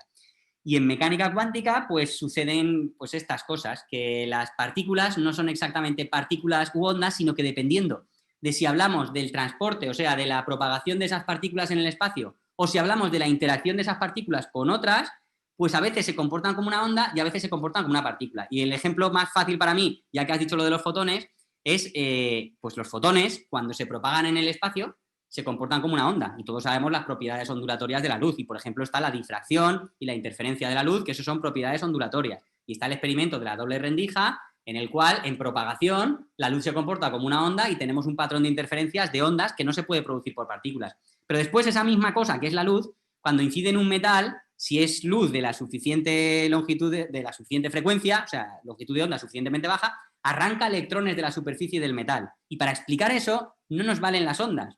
Y fue Einstein precisamente el que tuvo que explicarlo y explicar el efecto fotoeléctrico asumiendo que los fotones eran partículas, eran paquetitos de energía, por así decirlo. Y eso es la dualidad onda-corpúsculo, es decir, que un mismo fenómeno como la luz, nosotros necesitamos, no es que podamos a veces tratarlo como una onda y a veces como una partícula, no es que podamos, es que tenemos que utilizarlo como un modelo corpuscular de partícula en el caso de interacción y como un modelo de propagación ondulatoria en el caso de transporte en el espacio. Eso viene a ser más o menos lo que es la dualidad onda-corpúscula, explicada así en dos palabras. No sé si satisface una explicación como esa. Olga, ahora estás muted. Olga, no te oímos. Ahora sí. Sí, perdonadme. Tenemos preguntas live, en viva voce. También tenemos muchas más aún escritas, pero vamos a dar paso a Laura Barrado, que quiere... Laura, ¿puedes hablar? Laura, ¿puedes hablar? Te he dado permisos. ¿Laura? ¿Laura Barrado? Le ha entrado vergüenza. Tiene el micrófono ya. Laura, puedes hablar, ¿eh? Si te quitas el micrófono tú misma, porque ahora ya puedes hablar, pero te lo tienes que quitar tú. Bueno, hay también otra pregunta. Mira, ahora sale aquí Laura, pero está efectivamente... Ella se tiene que quitar. Y luego también Huawei, también hay otra pregunta. Bueno, mientras tanto, hay otra pregunta de Rubén Sánchez, conectando con esto de la onda partícula, ¿vale? Que dice que la onda cuando colapsa sí se hace partícula. Bueno, nosotros... Colapsar se referirá a interaccionar con al algo. colapso del paquete. Cuando nosotros detectamos los fotones en algún sitio, a nosotros a eso le llamamos el colapso del paquete, porque para nosotros eso funciona como un paquete de ondas que está deslocalizado en el espacio, y cuando tú lo localizas, cuando lo detectas o cuando interacciona con algo de forma que puedes hablar de que lo observas o lo detectas, en ese momento la función de ondas que estaba deslocalizada, ¡yum!, colapsa ahí. Pero cuando decimos colapsa, no es un poco un abuso del lenguaje, pero sí es verdad que nosotros le llamamos el colapso del paquete, pero no es que colapse en plan de que, yo qué sé, no es un colapso como el de una supernova, quiero decir. Pero sí, nosotros llamamos colapso a eso, a cuando nosotros teníamos en propagación una onda deslocalizada y en interacción de repente la localizamos en un sitio. Para que os hagáis una idea, seguro que habéis estudiado muchos lo que es el átomo, el modelo del átomo, lo que os decía antes del modelo de átomo de Rutherford, pero en cierto momento el modelo cuántico del átomo, los electrones ya no están en órbitas definidas, sino en un orbital. Y cuando decimos que están en un orbital, no queremos decir que el electrón esté a veces aquí o a veces allá. Lo que queremos decir es que la función de ondas es un volumen, que es el orbital, y el electrón para nosotros está en todas partes a la vez, porque es un paquete de ondas que está en todas partes a la vez. Y es cuando lo detectamos en un sitio, cuando colapsa y cuando se transforma para nosotros de alguna forma en el colapso del paquete, cuando para nosotros ya se comporta como una partícula. Oye, me sabe mal lo de que Laura y Huawei no puedan hablar. Bueno, no te preocupes, tienen muchísimas más. Mientras tanto, a ver, vamos a ver. Cuando los físicos y los geólogos... Voy a parar de compartir, perdón. Otra pregunta. Cuando los físicos y los geólogos hablan del tiempo, de la edad de las rocas o de las estrellas, ¿en qué se basan? Pues mira, yo me voy a ir de los geólogos y demás, porque hay distintas formas de datar. Pero en concreto, como estábamos hablando de estrellas y me hablas de estrellas, pues la edad de las estrellas depende de su composición, por ejemplo. Es decir, nosotros sabemos si unas estrellas son más jóvenes o más viejas según la metalicidad de la estrella. Y cuando digo metalicidad de la estrella es la cantidad de metales que yo puedo ver de forma haciendo espectroscopía dentro de la estrella. Pero cuidado, porque en astronomía se llaman metales a todo aquello que es más pesado que el helio. Entonces, para nosotros una estrella tiene hidrógeno, helio y metales. Se dice así, ¿no? Un poco se abusa así. Entonces, la metalicidad de la estrella nos da una idea del tiempo que esa estrella ha estado fusionando hidrógeno en helio. Entonces, nos da una idea de la edad de esa estrella. En geología me imagino que hay un montón de métodos que yo no conozco, pero sí que puedo hablar de que por datación radiactiva se puede también hablar de la edad de una roca, porque, bueno, mentira, cuando se data, también pero con otras técnicas. Yo iba a hablar del carbono 14 y ahí no son rocas. Nosotros datamos con carbono 14 sobre todo cosas donde ha habido tejido vivo que ha absorbido carbono durante su vida. Y cuando ha dejado de incorporar carbono, cuando se ha muerto de alguna manera, la proporción que hay entre carbono estable y carbono radioactivo en esa zona, en ese tejido vivo, esa proporción va cambiando. Mientras uno está absorbiendo carbono y eliminando carbono, haciendo sus funciones vitales, pues la proporción entre un carbono y el otro se mantiene, pero luego llega un momento en el que uno deja de incorporar carbono. ¿Cuándo? Cuando se muere. Entonces, cuando datamos algo que tiene muchísimos años, en realidad lo que estamos datando es cuando se murió, básicamente. Entonces, si uno quiere datar un pedazo de madera, lo que está datando es cuando dejó de ser árbol o cuando murió el árbol del que salió ese pedazo de madera. Y lo hace mirando la proporción que hay entre carbono 14 y carbono 12, que es el estable. Pero en las estrellas es con la metalicidad de la estrella. No sé si más o menos se explica Sí. lo que quería. A ver, ahora tenemos una pregunta sobre física médica. Y además la han hecho 2 veces Ámbar Martínez de Madrid. Ámbar Martínez Madrid, no de Madrid, perdón, Ámbar Martínez Madrid, primer apellido, segundo apellido. ¿Qué pregunta sobre física médica? Hablando del cáncer, ¿se podría inducir en el tejido canceroso algún elemento que pudiese desviar los protones solo a este tejido, evitando daños hacia los tejidos que lo rodean a este tejido canceroso? Muy buena pregunta. Esa pregunta es muy buena. Mira, te voy a decir. Uy, ahora me estoy oyendo yo. A ver, hay una cosa que es que nosotros, una vez el haz de protones entra en el cuerpo, no podemos dirigirlo hacia un sitio o hacia otro. Nosotros ya hemos apuntado hacia el tumor, ¿vale? Eso no lo podemos evitar. Pero sí que podemos hacer, lo que sí que se puede hacer es amplificar el efecto en el tumor. Y eso se puede hacer, por ejemplo, hay varios proyectos por ahí y entre otros, pues hay gente aquí en el IFIC haciendo estudios al respecto, que es con nanopartículas. Metiendo nanopartículas de alguna manera en la zona del tumor, pueden amplificar el efecto de los protones cuando llegan al tumor. Eso sí se puede hacer.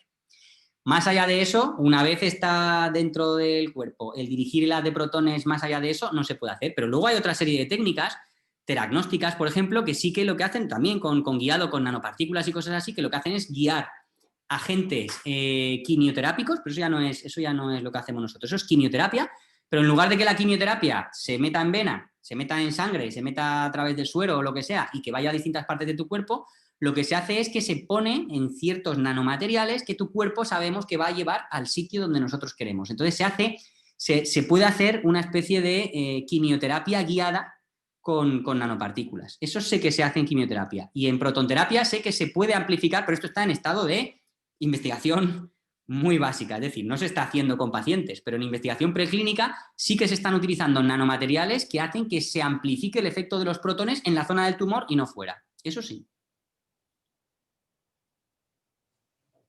Estupendo, Quique. Tenemos una relativa a la astrofísica estelar, ¿vale? Y relacionada con astrofísica nuclear estelar.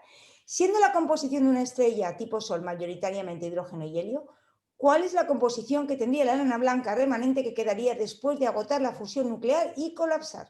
Me ha dejado ya muerto. Ya ahí, bueno, no colapsa. Cuando se produce una enana blanca al final no es por colapso, es porque se van todas las capas externas de lo que sería la gigante. Pero yo creo que las enanas blancas precisamente tienen toda la misma masa y todas el mismo, ¿no? Creo yo. La enana blanca yo creo que ya es un gas degenerado de electrones Sí. y de lo que quede ahí, que no sé exactamente qué es, pero toda la parte de metales pesados y demás, que yo entienda, se desprende y no, la verdad es que no lo sé. No, Yo creo que sí, pero bueno, es lo que creo, ¿eh? Pero bueno. no tengo ahora mismo mucha idea. Te puedo decir que en una estrella como el Sol, efectivamente, no va a colapsar en plan gigante roja, sino que, perdón, en plan supernova, sí que va a ser una gigante roja, pero lo que va a suceder al final es que se van a desprender las capas de fuera y se va a quedar lo que quede ahí dentro, que va a ser un plasma. Y lo que sí que te puedo decir es que el Sol no es de las estrellas más antiguas que realmente solamente tenían hidrógeno y helio, sino que el Sol, digamos que ya viene de una, como mínimo, segunda generación de estrellas y ya tiene metales en ella misma. Yo creo que tienen todas la misma composición. O sea, las enanas blancas tienen todas la misma composición y será probablemente pues carbono, básicamente, y Yo creo poco que sí. más. No irá más allá. Como Carbono, gigante oxígeno roja, como mucho, pero no nada más. como gigante roja, el Sol no va a llegar más allá ¿Perdón? del carbono. Y se desprenderá toda la No, parte. pero digo que la enana blanca probablemente sean... las enanas blancas sean probablemente como standard candles, tipo supernova, ¿sabes? Y todas tienen más o menos la misma composición. Yo creo que será carbono y oxígeno mayoritariamente, pero nada más allá, más pesado, digamos, ¿vale? A ver, hidrógeno y helio, por supuesto. A ver, tenemos ahora una de... madre mía, muchísimas. A ver, relacionado con la explicación del Sol que has hecho, ¿podrías explicar lo que son las manchas solares y cómo nos afectan? No. Las manchas solares. ¿Qué son las manchas? Pregunta Ya, qué son las manchas en el solares. Sol, Bueno, las manchas solares no tienen nada que ver aquí. es que no tiene nada que ver con la física nuclear. Las manchas Hay campos solares magnéticos. es un efecto de superficie y tiene que ver con convección. O sea, tiene que ver con campos con campos magnéticos en el Sol. Sí. Entonces, no te puedo explicar exactamente lo que es porque... No, de hecho, bueno, nos afectan porque existen estas como las llamaradas estas solares, pero sí, bueno, los nada solar flares. Sí, nada que nos ver. afectan, a ver, ¿cómo nos afectan? Sí que te puedo decir la actividad solar, cómo nos afecta, eso sí que te lo puedo decir. Ahora, lo que es físicamente las manchas solares son, como dice Olga, cuestiones de campo magnético y de fuerzas convectivas. No tiene nada que ver con la física nuclear.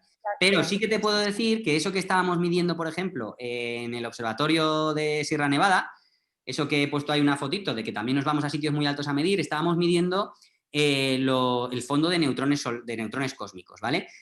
La radiación cósmica es radiación que nosotros estamos recibiendo, pues mucha del Sol, pero también de otros puntos de la galaxia. Hay radiación cósmica solar y radiación cósmica galáctica. Y cómo esa radiación cósmica llega a la Tierra y cómo nos afecta en la Tierra depende mucho de la actividad solar.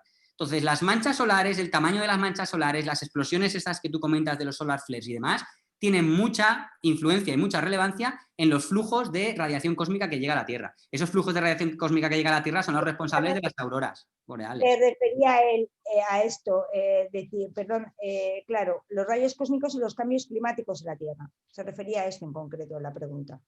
Ya, pues los rayos cósmicos, por supuesto que toda la actividad solar, como de alguna manera cambia su campo magnético y el campo magnético del Sol afecta muchísimo a cómo a nosotros nos llegan los rayos cósmicos, pues por supuesto que afecta precisamente a eso, al flujo de rayos cósmicos que nos llegan, en qué dirección nos llegan, y intensidades y demás.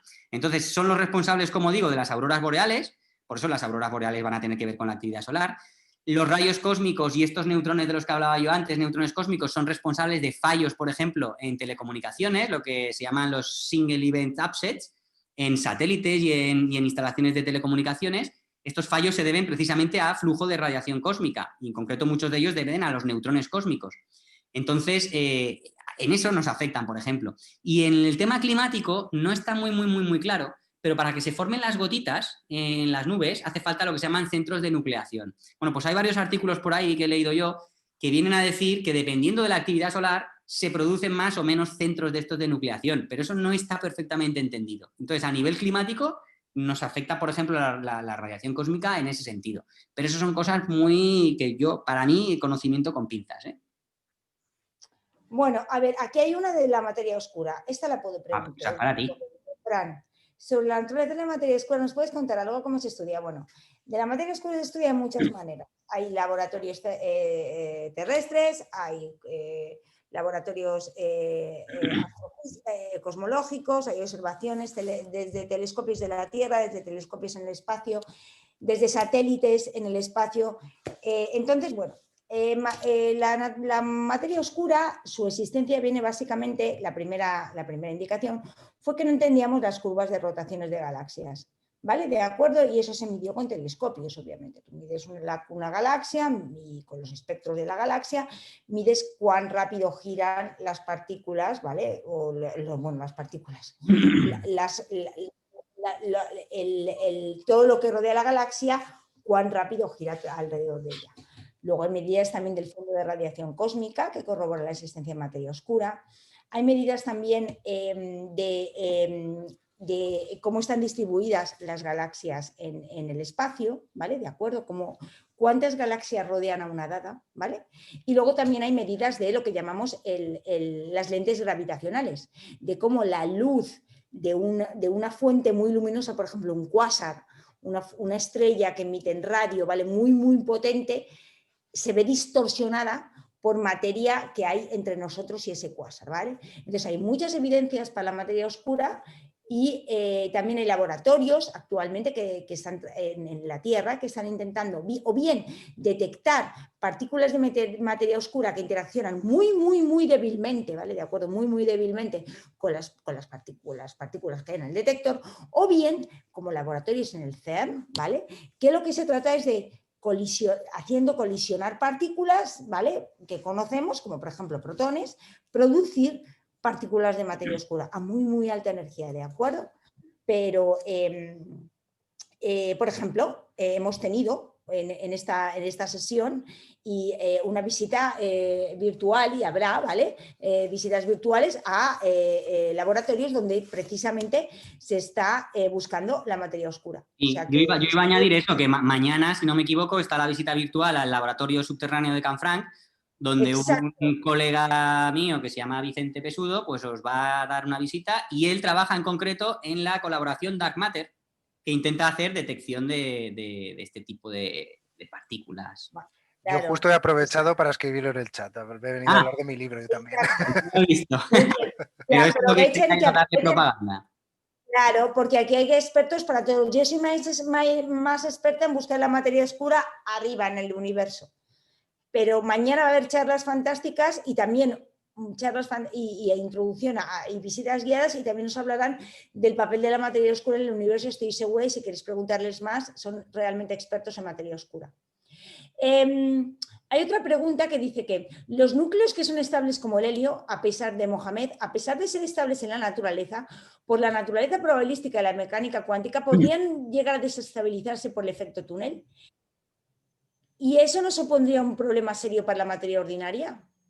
No, porque eso lo calcula uno. Con la mecánica cuántica uno puede calcular perfectamente, eso es un cálculo relativamente exacto, de por efecto túnel, cuando un núcleo se va a poder convertir en algo radiactivo, en concreto cuando se va a generar un clúster de partícula alfa dentro del núcleo y cuando va a atravesar el túnel. Eso se calcula.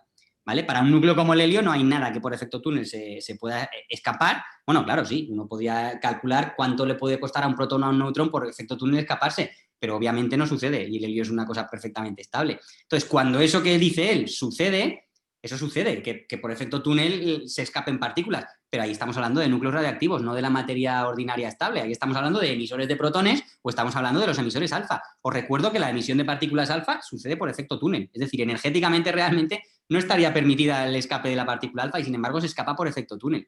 Entonces, eso pasa, pero pasa en núcleos radioactivos, no en los núcleos estables. Uno puede calcularse con mecánica cuántica cuánto tiempo necesitaríamos para que eso sucediera y obviamente pues le saldrá un número más allá de la edad del universo, es decir, no. Ahora tenemos una pregunta de M. Coronado. Si los electrones se encuentran en orbitales en cierto estado cuántico, ¿los protones tienen también estados cuánticos asociados o más bien se encuentran en zonas determinadas? Nada, muy buena pregunta, muy buena pregunta. Me gusta esa pregunta porque es verdad que a todo el mundo le han contado... A todo el mundo le han contado la historia del átomo, pero claro, en bachiller o en la universidad, a no ser que estudies física, pues no te cuentan la historia del núcleo. Pero es exactamente lo mismo, es decir, en el núcleo, cualquier modelo nuclear te coloca los protones y los neutrones en orbitales, y son orbitales también, y los tienes igual de deslocalizados que tienes al electrón en el átomo. No igual, porque estás en un espacio mucho más pequeñito, pero vamos, sigue siendo un, ya lo diré, un elemento cuántico, vamos a llamarlo así, que tiene sus números cuánticos asociados, de momento angular, sus números de spin y, por supuesto, en su función de ondas, pues uno podría calcular su posición y está en orbitales. Y los orbitales pues también tendrán su forma. Muchas gracias. Y ahora otra pregunta más. ¿Qué es un fotón realmente? ¿Una partícula? Uy. Yo creo que eso ya lo hemos respondido un poco antes, más o menos. Es la naturaleza dual de la radiación y de la luz, y dependiendo del problema al que te enfrentas, dependiendo si estás hablando de la propagación y de los efectos ondulatorios que tienen los fotones en su propagación, o si estás hablando de la interacción, por ejemplo, que sucede pues, en el efecto Compton o en el efecto fotoeléctrico, pues en ese tipo de cosas, pues es una partícula y en lo otro es una onda. O sea, no es que sea una onda o una partícula, es un ente con naturaleza dual. Y a mí, a nivel de mecánica cuántica, a la hora de resolver un problema, pues voy a utilizar la matemática correspondiente a una cosa o a otra según me convenga, por así, o la representación una o la otra según a mí me convenga. Pero no es ni una onda ni una partícula, es una función de ondas que cuando tiene que interaccionar con la materia colapsa. Hola. Hola. Si había dado permiso a alguien para preguntar. Sí, hola. A lo mejor es Laura. No, nada. Huawei ahora sí que podía hablar. Laura, ¿queríais preguntar a alguien? Laura Barrado creo que era. Te he dado derechos para hablar, creo, ¿verdad? A mí aquí me pone talking permitted. Entiendo que sí. Sí, bueno. A ver, veo alguna pregunta más. De momento no. Yo tengo una. ¿Vale? ¿Puedo? Claro. A ver, estoy en plan rappel. A ver si tú también estás en plan rappel, ¿vale? ¿Cuál es la esperanza que tú crees que tenemos de usar fusión nuclear todos los días, como para obtener energía así como usamos la solar? Pues esperanza a largo tiempo, yo imagino que no habrá problema. Visión. Se está invirtiendo dinero y esfuerzo en ello, y yo supongo que en algún momento será, pero desde luego no va a ser en los 2020 ni en los 2030. Pero en algún momento yo creo que no habrá problema en utilizarla. Se está colando aquí audio de... ¿Hola? Ahora te has muteado tú, Olga. De Laura, ahora. Hola. Sí, de Laura. Hola, ¿quién habla? ¿Laura? No. No sé quién está hablando. Huawei. ¿No? Huawei quiere preguntar. Bueno, o sea que podremos usarla algún día. ¿Tú crees? Igual que usamos la solar hoy. Se podrá usar algún día. Si la podremos usar tú o yo, lo dudo mucho. ¿Algún día? Sí. A ver, no sé quién quiere preguntar. Huawei. Hola. Hola, soy Laura. No sé si me oís. Sí, pregunta. No, es que quería disculparla porque ha tenido que salir y entonces, nada, pues lo siento mucho. No sé, mañana nos vamos a conectar también a la de Canfranc y igual a ver si pudiera hacerlo, pero lo siento, ¿vale? Nada, no te Nada, Es no que te justo ha tenido que preocupes. salir, o sea, ha escuchado toda la charla, toda la hora y justo ha tenido que salir a las 8, entonces, Bueno, no hay pues nada, pido problema. disculpas. No hay problema. Mañana seguro que hay expertos iguales que pueden responder. Sí, sí, vamos, nos ha encantado y yo es que he seguido aquí, pero ella justo ha tenido que salir. Y mañana Vale. estaremos en la de Canfranc. Muy bien, pues muchas gracias. Vale, Muchas estupendo. gracias. Muchísimas gracias. Yo también estoy, hombre. ¿Sí? Muy bien, muy bien, muy bien. ¿Alguna pregunta más? Hola, ¿preguntas? Bueno, a ver, un momento, vamos a ver. Bueno, a ver. Muy bien. Yo tengo otra, además de esa que tenía de la fusión nuclear, tengo otra.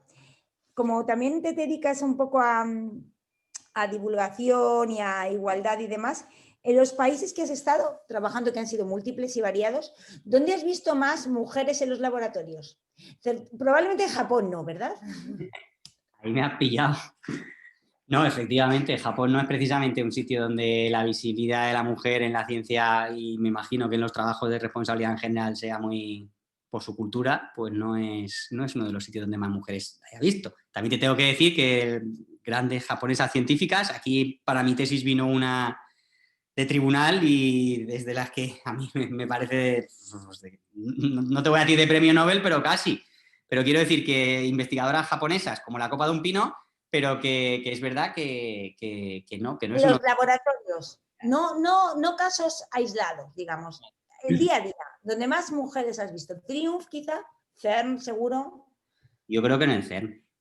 CERN, ¿no? También estoy muy sesgado, es decir, yo tampoco, es que en esos sitios que hemos señalado ahí no son tantos, si uno se pone a mirarlo realmente, pues es Japón, es sobre todo, es Japón, es Alemania, es Suiza, es Francia y es en Triumph he estado nada más que una vez, pero yo diría que en el CERN sí que hay, bueno, y de hecho en el CERN te puedo decir que Isolde en concreto, que es la instalación que nosotros utilizamos, pues las dos últimas responsables de la física de Isolde han sido dos mujeres, una de ellas española. Y yo creo que ahí sí que se ven muchas mujeres trabajando en el laboratorio.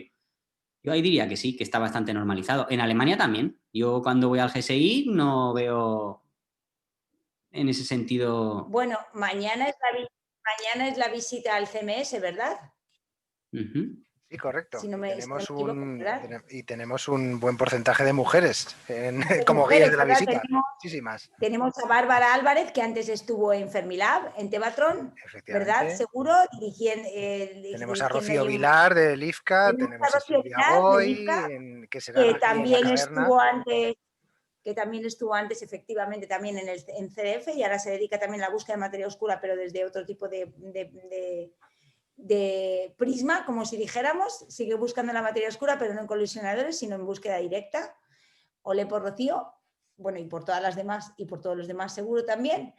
Y bueno, sí, mañana tendremos también una explicación más sobre aquellos que querían escuchar un poquito más de la materia oscura, mañana tendrán un poco más, pero bueno, hoy hemos entendido un montón de física nuclear, nos ha acercado Enrique a la física nuclear, nos ha hecho tocarla con las manos, ver que no es algo tan explosivo y tan peligroso. Como mínimo, en las preguntas veo que hay gente que de verdad pues, ha tenido mucho interés en hacer preguntas realmente buenas, me ha sorprendido que las preguntas son realmente buenas. Eran de alta calidad. Desde luego tenemos más peligro con los petardos aquí en Valencia, en fallas, que con la física nuclear. Al menos lo que se toca con las manos. Así que, ¿alguna pregunta más para Enrique? ¿Para Quique? Ah, sí, hay una. Verás, he cazado una. Qué bien. Vale, de Álvaro García Bárcena.